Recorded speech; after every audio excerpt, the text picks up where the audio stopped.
آپ سے پوچھا گیا ہے کہ آپ ایک پریکٹیکل ایگزامپل نکال کے دکھا دیں، شریعہ کی پریکٹیکل ایگزامپل ان 2023 ایک گلوبلی اپلیکیبل شریعت ہی نہیں ہے. Are you familiar with the 22 points I've mentioned earlier? No, Are you familiar with the 22 points I've mentioned earlier? No, اگر آپ نے وہ 22 points نہیں دیکھے ہیں تو that shows کہ آپ کا اس کا lack of knowledge. ریالٹی یہ ہے کہ 1952 میں ہمارے سارے مسالک نے اکٹھے ہو کے 22 نکات کی ایک ڈاکومنٹ دیا جو کہ 2011 میں دوبارہ ریوائو ہوا سب کے سگنیچرز کے ساتھ کہ اگر آپ پاکستان میں یہ 22 نکات امپلیمنٹ کر دیتے ہیں تو یہ سارے مسالک کے لیے ایکسیپٹیبل ہیں.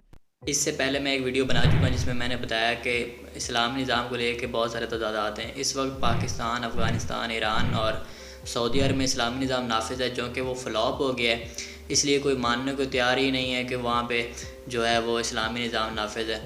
اور اب کچھ لوگوں نے ایک نئی شیڈول چھوڑی ہے کہ 22 نکات پورے امپلیمنٹ ہو جائیں تو شریعت آ جائے گی.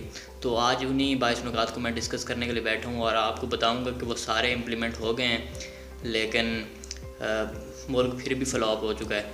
اس پوائنٹس میں جو ہے وہ کئی پوائنٹ ہیں جس میں شریعت امپلیمنٹ کرنے کا کہا گیا ہے، اور دوسرے وہ پوائنٹ ہیں جن میں جو ریاست ہے اس کے فرائض جو انہوں نے عوام کے لیے کرنے ہیں ان کی بات ہو رہی ہے. تو ایک ایک کر کے ان سب کو ڈسکس کرتے ہیں. اور جو فرائض ہیں ریاست کے ان میں کچھ ایسے بھی ہیں جو سیکولرزم سے بھی ملتے جلتے ہیں. 22 نکات کا پہلا نقطہ یہ ہے کہ حاکمیت اللہ تعالیٰ کی ہوگی. یہ شاید اس لیے لکھا گیا کہ فرعون نے کہا تھا کہ نعوذ باللہ جو دنیا ہے وہ میں نے بنائی ہے. تو اس وقت تو کوئی حکمران یہ نہیں کہتا کہ یہ دنیا میں نے بنائی ہے، نعوذ باللہ. تو حاکمیت بالکل اللہ تعالیٰ کی ہے. دوسرا پوائنٹ ہے قرآن و سنت کے خلاف کوئی قانون سازی نہیں ہوگی یا کوئی حکم بھی نہیں دیا جائے گا. تو آپ دیکھ لیں کوئی قرآن و سنت کے خلاف کوئی قانون ہے تو بتائیں.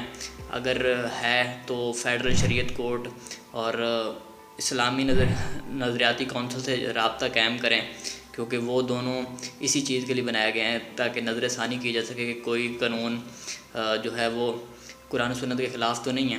تیسرا یہ ہے کہ ڈومیسائل کا فرق نہیں رکھا جائے گا. کوئی یہ نہیں کہے گا پنجابی ہوں یا سندھی ہوں یا بلوچ ہوں، سب کہیں گے کہ میں مسلمان ہوں. اس ضمن میں جو غیر مسلم یعنی کہ پاکستان بننے سے پہلے اگر کوئی پنجاب کے ہیروز تھے ان کو دبا دیا جائے گا. اگر وہ یعنی کہ پاکستان سے بننے سے پہلے جو ہیروز تھے ان علاقوں کے، پنجاب کے، سندھ کے، بلوچوں کے، ان سب کو جو ہے وہ رگڑ دیا جائے گا، ان کو پڑھایا نہیں جائے گا. جیسے بادشاہ خان ہو گئے پشتونوں کے، ان کو نہیں پڑھایا جائے گا کیونکہ ہم نے کہنا کہ ہم صرف مسلمان ہیں.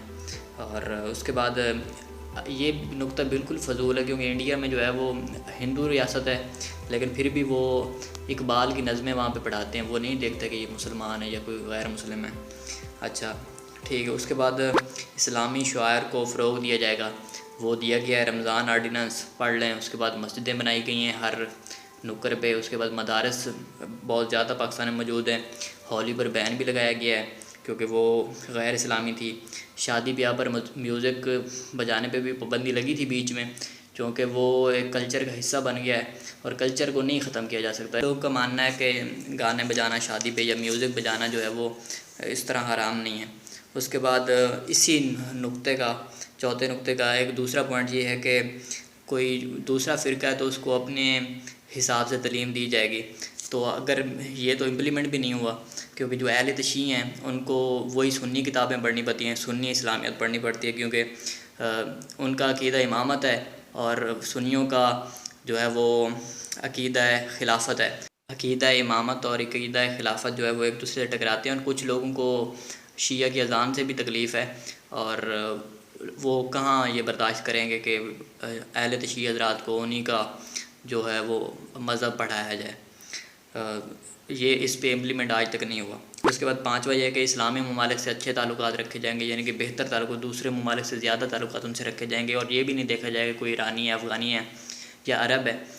یہ بھی ہوا ہے بالکل. افغانستان میں ہم طالبان کو کس لیے سپورٹ کرتے ہیں؟ کیونکہ وہ بھی مسلمان ہیں اور وہ بھی شریعت چاہتے ہیں، اس لیے ہم ان کو سپورٹ کرتے ہیں. اس کے بعد سعودی عرب نے لشکر جنگوی کو فنڈنگ دی، ہم نے بہت قبول کی. سعودی عرب کے جو بہت سے علماء یہاں پہ فنڈز لے کے پھر رہے ہیں جو سعودیہ کی فنڈنگ پہ کام کرتے ہیں، ہم ان کو بھی کچھ نہیں کہتے. تو یہ اچھے تعلقات والی شک بھی پوری ہو گئی ہے. چھٹا نقطہ انتظامی ہے جس میں یہ کہا گیا کہ جو لوگ معذور ہیں ان کو جو ہے وہ رزق وغیرہ حکومت خود فراہم کرے گی، ریاست خود فراہم کرے گی. یہ تو سیکولرزم سے ملتا جلتا ہے. لیکن اس پہ کبھی عمل ہی نہیں ہوا. ایدھی صاحب جو کہ یہ کام کرتے رہے ان کو یہاں پہ کافر قرار دیا جاتا ہے اور ان کو سراہا ہی نہیں جاتا. اور یہ کام جو ہے وہ این جی اوز کے ذمے ہیں جو کہ لبرل ہیں, سیکولر ہیں, لیکن ان این جی اوز پہ بھی پابندی لگ گئی ہے کیونکہ وہ کہتے ہیں کہ یہ فنڈ لیتی ہیں این جی اوز, اور یہ امپلیمنٹ ہی نہیں ہوا ابھی تک. اور اس کی مخالفت خود علماء نے ہی کی ہے کیونکہ یہ ایک سیکولر ٹرم ہے, تو اس لیے لبرل بھی اس کو سپورٹ ہی کرتے ہیں. 7واں بنیادی انسانی حقوق جو ہیں وہ فراہم کیے جائیں گے حدود قانون کے اندر, ٹھیک ہے. اس کے بعد بغیر کسی جواز کے کسی کو اٹھایا نہیں جائے گا. 8واں پوائنٹ یہ ہے, یہ 8واں نقطہ بہت دلچسپ ہے. یہ نقطہ یہ ہے کہ کسی کو بغیر جواز کے اٹھایا نہیں جائے گا, یعنی کہ جو ہے وہ بغیر بتایا کہ تمہارا جرم کیا ہے اس کو نہیں اٹھایا جائے گا. تو لوگ اٹھا کے لے جاتے ہیں کیونکہ یہ بھی اسلامی ریاست کے علماء نے خود ہی لکھ کے دیا تھا, اور علماء نے کبھی اس پہ آواز ہی نہیں اٹھائی کہ لوگ جو اغوا ہو جاتے ہیں وہ کیوں ہو جاتے ہیں. حالانکہ سیکولر جو ہیں وہ اس پہ آواز اٹھاتے ہیں کیونکہ یہ جو ہے وہ سیکولر ٹرم میں بھی یہی ہے کہ کسی کو بغیر جواز کے نہیں اٹھایا جائے گا. لیکن علماء اس پہ بالکل خاموش ہیں, لیکن لبرلز اس پہ آواز اٹھاتے ہیں. اس کا مطلب یہ ہے کہ لبرل جو ہے وہ زیادہ نظریاتی ہیں اپنے معاملات کو لے کے, اور یہ جو ہے اپنی امپلیمنٹیشن پر تو پورا فوکس کرتے ہیں کہ کوئی اسلامی اصول جو ہے وہ نافذ ہونے سے نہ رہ جائے, لیکن جو رسپانسبلٹیز ہیں ان پہ بالکل چپ ہو جاتے ہیں, بالکل بولتے ہی نہیں, اور جو بول رہا ہوتا ہے تو اس کو بھی کفر کا فتویٰ لگا دیتے ہیں. اس کے بعد فرقوں کی آزادی ہوگی اور خیالات کے جو اظہار ہے اس پر پابندی نہیں لگائی جائے گی. تو پھر یہ جو ہے اہل تشیع کی منہ بند کرنے کے لیے یہ بلاسمی لا یا توہین صحابہ کے بل کیوں بنایا گیا ہے, یہ تو ان اصولوں کے خلاف ہے. تو یہ تو علماء نے خود ہی اپنے پوائنٹس کی دھچیاں اڑا دی ہیں. اور 10واں پوائنٹ جو ہے وہ یہ ہے کہ جو مائنارٹیز ہیں پاکستان کی وہ پاکستان میں معاہدے کے تحت رہ رہی ہیں, یعنی کہ مکمل شہری نہیں ہیں اور مکمل شہری حقوق حاصل نہیں, دوسرے درجے کے شہری ہیں. اس لیے ان کو کوٹا سسٹم بنا کے دیا گیا. اگر کوئی مالی بھی بھرتی ہوگا تو اس سے پہلے اس کا مذہب پوچھا جائے گا کہ آپ مسلمان ہیں یا نہیں ہیں. اس کے بعد وزیر اعظم تو کیا آپ اعلیٰ عہدے پہ بھی فیض نہیں ہو سکتے کیونکہ معاہدے کے تحت رہ رہے ہیں. تو یہ تو ایک بہت بڑی ٹریٹ ہے اسلامی ریاست کی, یہ تو پوری ہوئی ہے. اور 11واں نمبر یہ ہے کہ جو حقوق جو ہیں وہ 7ویں پوائنٹ میں مسلمانوں کو حاصل ہیں وہی حدود کے اندر رہ کے غیر مسلموں کو بھی حاصل ہیں. 12واں پوائنٹ ہے کہ مسلمان مرد جو ہے وہ حکمران بنے گا. اس میں 3.5 سال کے لیے صرف بے نظیر بنی تھی وزیر اعظم, اور ان کو بھی ہٹا دیا گیا تھا, اور وہ بھی فتوے دیے گئے تھے کہ جو خاتون ہے وہ حکمران بن سکتی ہے. اور اس کے بعد مسلمان بن سکتا ہے, وہ تو میں نے پہلے بھی بتایا کہ غیر مسلم تو بن ہی نہیں سکتا. تو یہ بھی ایک مسلمان ریاست کی جو ہے وہ ٹریٹ ہے, یعنی کہ 3.5 سال 76 میں سے نکال لیں, 73 سال تو مرتے ہی رہے ہیں حکمران, تو اس پہ بات کر لیں. اس کے بعد 13واں یہ ہے کہ ایک ہی بندہ ہوگا, یعنی کہ وزیر اعظم بھی وہی ہے اور صدر بھی وہی ہے. اور 14ویں پوائنٹ میں پارلیمنٹ اور جمہوریت کو سپورٹ کی گئی ہے کہ شورائی نظام ہوگا جس میں مشورے کے تحت جو ہے وہ فیصلے کیے جائیں گے.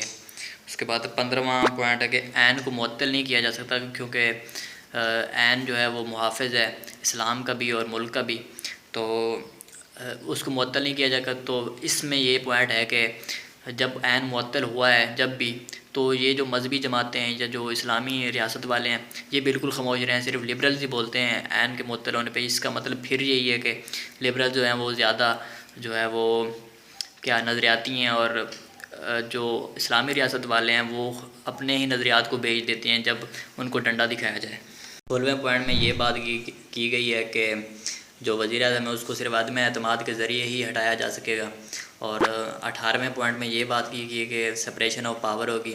اور 19ویں پوائنٹ میں یہ بات کی گئی ہے کہ جو حکمران ہوگا وہ برابر کا شہری ہوگا. یہ جو تینوں ٹریٹ ہیں یہ تو سیکولرزم کی بھی ہیں اور اس کو تو ہم بھی سپورٹ کرتے ہیں. 20ویں جو ہے وہ بہت دلچسپ ہے. کمال کی بات یہ ہے کہ فریڈم آف سپیچ کی بالکل گلا گھوڑ دیا. اگر میں بھی بول رہا ہوں نا تو کسی کو لگتا ہے کہ اگر میں بھی اسلام کے خلاف بول رہا ہوں یا پاکستان کے اساس کے خلاف بول رہا ہوں تو مجھے بھی اٹھا لیا جائے گا کیونکہ میں سیکولرزم کا پرچار کر رہا ہوں نا, تو اس کو بھی غیر اسلامی ہی قرار دے کر مجھے اٹھایا بھی جا سکتا ہے. 21واں پارلیمنٹری نظام ہوگا, اور 22واں یہی ہے کہ قرآن و سنت کے خلاف کوئی قانون سازی نہیں ہوگی. تو یہ 22 نکات آپ نے سنے, تو اس میں کوئی ایک نقطہ بتا دیں جو مس ہوا ہو. سارے تو پورے ہو چکے ہیں اور پاکستان میں اسلامی نظام نافذ ہے. اب آپ کی آگے مرضی ہے کہ آپ جو مرضی کہیں.